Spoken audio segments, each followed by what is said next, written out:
Hi hello నమస్తే, welcome back to our channel. ఏం చేస్తున్నారండి? ఈరోజు నేను చాలా టేస్టీగా జీరా రైస్ ప్రిపేర్ చేశానండి. మన రెస్టారెంట్ స్టైల్లో. టేస్ట్ అయితే అదిరిపోయిందండి, మామూలుగా లేదు. ఇంకా ఆలస్యం ఎందుకు, వచ్చేసేయండి ప్రిపేర్ చేసుకుందాం. మనమండి హోటల్ స్టైల్లో జీరా రైస్, రెస్టారెంట్ స్టైల్లో జీరా రైస్ ఎలా ఉంటుందో అది ప్రిపేర్ చేయబోతున్నానండి. దానికోసం నేను బాస్మతి రైస్ తీసుకున్నా అండి. బాస్మతి రైసే ఎందుకంటే అండి ఈ జీరా రైస్ కా రైస్ బాగుంటుంది, అందుకోసం అని చెప్పేసి అవి తీసుకొని మంచిగా ఇట్లా పొడి పొడిగా కుక్ చేసుకున్నానండి. దీన్ని పక్కన పెట్టేస్తున్నాను. నాన్ స్టిక్ బాండి పెట్టేసుకున్నామండి. ఇందులో ఏంటంటే నెయ్యి వేసుకోవాలండి. దీనికి నెయ్యి టేస్ట్ అద్భుతంగా ఉంటుందండి. 1 టేబుల్ స్పూన్ కొంచెం నెయ్యి అండి. మీరు కొంచెం ఎక్కువ వేసుకున్నా పర్లేదండి. ఈ జీరా రైస్కి అయితే నెయ్యే మంచి ఫ్లేవర్ ఇస్తుంది అనమాట. ఇప్పుడు ఇందులో అండి షాజీరా అయితే కంపల్సరీ కావాలి దీనికి, జీరా రైస్కి. అందుకని నేను కొంచెం షాజీరా తీసుకున్నాను. యాలకులు ఒక 3, లవంగాయలు ఒక 4, చెక్క ఒక చిన్న ముక్క అండి. దాన్ని బ్రేక్ చేశాను. ఇవన్నీ కూడా మనము ఇందులో వేసేసుకోవాలి ఈ నెయ్యిలో. వీటిని మంచిగా ఈ నెయ్యిలో మనము రోస్ట్ చేసుకోవాలి. బిర్యానీ ఆకులండి ఒక 2, 3 అట్లా మనకి ఎంత అయితే అంత. చూడండి ఇవన్నీ నెయ్యిలో మంచిగా ఫ్రై అయిపోతున్నాయి కదండి. ఈ టైంలో మెయిన్గా మనం ఏంటండి జీరా రైస్ చేస్తున్నాం కదండి. జీరా కొంచెం ఎక్కువగా ఒక 1 టేబుల్ స్పూను, 1.5 నుంచి 2 టేబుల్ స్పూన్స్ వరకు వేసుకోవాలండి. జీరా కూడా వేసేసాము. మంచిగా ఇవి ఈ నెయ్యిలో రోస్ట్ అయిపోవాలండి. బాగా ఈ నెయ్యిలో ఫ్రై అయిపోవాలి, అప్పుడే మన దానికి మంచిగా బాగుంటుంది. అలాగే ఇందులో మనం ఇంకా పచ్చిమిర్చి ఏమి యాడ్ చేయమండి. కారము స్పైసెస్ ఏమి యాడ్ చేయం కాబట్టి ఒక 4 నుంచి 5 పచ్చిమిర్చి నేను కట్ చేసుకున్నానండి. మీ ఘాటుకు తగినట్టుగా మీరు పచ్చిమిర్చి కూడా ఇందులో వేసేసుకోండి. వీటిని చక్కగా మనము వేయించుకుంటూ ఉండాలండి, మాడకుండా. ఈ టైంలో సాల్ట్ కూడా అండి. ఎందుకు ఇప్పుడు సాల్ట్ వేస్తున్నానంటే అండి ఇది నెయ్యిలో వేస్తే మంచిగా కరిగిపోతుంది అనమాట. కొంచెమే సాల్ట్ అండి, ఒక 1/2 టేబుల్ స్పూన్ నుంచి ఒక 1/2 సరిపోతుంది.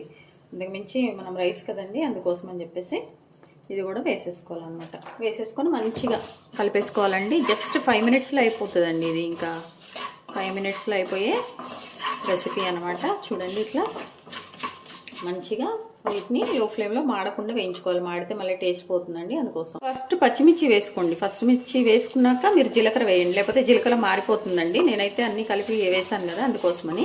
ఈ మాడకుండా ఒకవేళ వెనక ముందు అయితే ఇట్లా మనము తిప్పుకుంటూ దీన్ని ఫ్రై చేసుకోవాలన్నమాట. ఏవి మాడకుండా ఈ పచ్చిమిర్చి కొంచెం ఆయిల్లో మంచిగా ఫ్రై అయ్యే విధంగా. అందుకే వీటిని ఈ పచ్చిమిర్చిని ముందు వేసుకున్నాం అనుకోండి, జీలకర్ర మనం లాస్ట్లో వేసుకోవచ్చండి. కొంచెం గమనించండి. అలాగే ఒక 4 జీడిపప్పులండి, ఉంటే వేసుకోండి, లేకపోతే లేదు.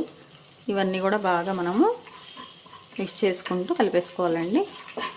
చూడండి పచ్చిమిర్చి కూడా మనం ఎప్పుడు వేసినా కానీ మంచిగానే వేగిపోయింది, తెలుస్తుంది కదండి. ఇప్పుడు దీనికి రైస్ యాడ్ చేసుకోవటమేనండి. జస్ట్ 5 నిమిషాలు అయిపోయే జీరా రైస్ అండి. ఇదిగోండి ఇవన్నీ మంచిగా ఫ్రై అయిపోయినాయి, చూసారు కదండి. ఇప్పుడు దీనికి మనము రైస్ యాడ్ చేసుకోవాలన్నమాట. రైస్ని మనము యాడ్ చేసుకోవాలి. వేసేసుకొని మంచిగా కలుపుకోవాలి మీడియం ఫ్లేమ్లోనే.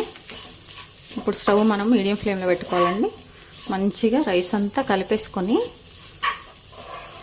చూడండి మన రైస్ 5 మినిట్స్లో అయిపోతుందండి. చాలా బాగుంటుంది, టేస్ట్ అదిరిపోతుంది.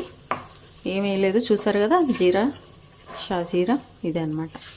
దీన్ని ఏంటంటే అండి ఇట్లా మంచి కలిపేసాక మనము మూత పెట్టేయాలి. మూత పెట్టేసి ఒక 1 నుంచి 2 నిమిషాలు 2 మినిట్స్ వరకు మనము మూత పెట్టేస్తాం అనుకో మీడియం ఫ్లేమ్లో. ఈ మసాలాలన్నీ రైస్కి పడితే బాగుంటుందండి. చూడండి ఒక 2 మినిట్స్ అంతే, ఒక 2 నిమిషాలు, 1 నుంచి 2 నిమిషాలు పెట్టేసి మీడియం ఫ్లేమ్లో ఉంచేసేయాలండి. అంతా మసాలా అంతా పట్టేస్తుంది. తర్వాత ఒకసారి కలుపుకొని స్టవ్ ఆఫ్ చేసుకోవాలండి. ఒక 5 నిమిషాల తర్వాత దీన్ని సర్వ్ చేసుకోవాలి, అప్పుడే మసాలాలన్నీ పడతాయి అన్నమాట.